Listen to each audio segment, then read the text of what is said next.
ಉಮ್ಮತ್ತೂರು ಇಂದುಶೇಖರ್ ಅವರಿಗೆ international justice award ಪ್ರದಾನ.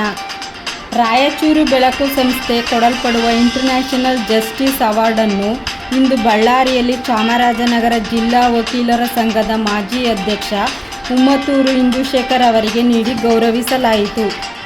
ಬಳ್ಳಾರಿಯ ಜೋಳದ ರಾಶಿ ಸಿದ್ದನಗೌಡ ರಂಗಮಂದಿರದಲ್ಲಿ ನಡೆದ ಗಡಿನಾಡು ಸಮ್ಮೇಳನದಲ್ಲಿ ಕೇಂದ್ರ ಸಾಹಿತ್ಯ ಅಕಾಡೆಮಿ ಪುರಸ್ಕೃತರಾದ ಡಾಕ್ಟರ್ ಅಮರೇಶ್ ನುಗುಡೋಣಿ ಉಮ್ಮತ್ತೂರು ಇಂದುಶೇಖರ್ ಅವರಿಗೆ ಪ್ರಶಸ್ತಿ ಪ್ರದಾನ ಮಾಡಿದರು.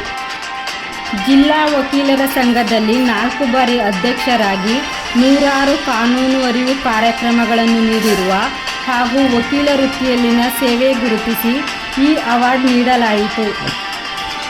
ಸಮ್ಮೇಳನ ಅಧ್ಯಕ್ಷ ಯಲ್ಲನಗೌಡ ಶಂಕರಬಂಡಿ, ಡಾಕ್ಟರ್ ಮಲ್ಲಿಕಾರ್ಜುನ ಹಿರೇಮಠ್, ಸಾಹಿತಿ doctor Muniraju, doctor S Patil, ಬೆಳಕು ಸಂಸ್ಥೆ ಸಂಸ್ಥಾಪಕ ಅಧ್ಯಕ್ಷ ಅಣ್ಣಪ್ಪ ಮೇಟಿಗೌಡ, ಬಳ್ಳಾರಿ ಪತ್ರಕರ್ತರ ಅಧ್ಯಕ್ಷ N Veerabhadragouda, doctor Vishnu, M Sindhe, ಜನಪದ ಗಾಯಕ ಜಾ ಸುರೇಶ್ ನಾಗ್ ಹಾಜರಿದ್ದರು. ವರದಿ ಒಮ್ಮ ನಂಜುಂಡನಾಯಕ, ಚಾಮರಾಜನಗರ.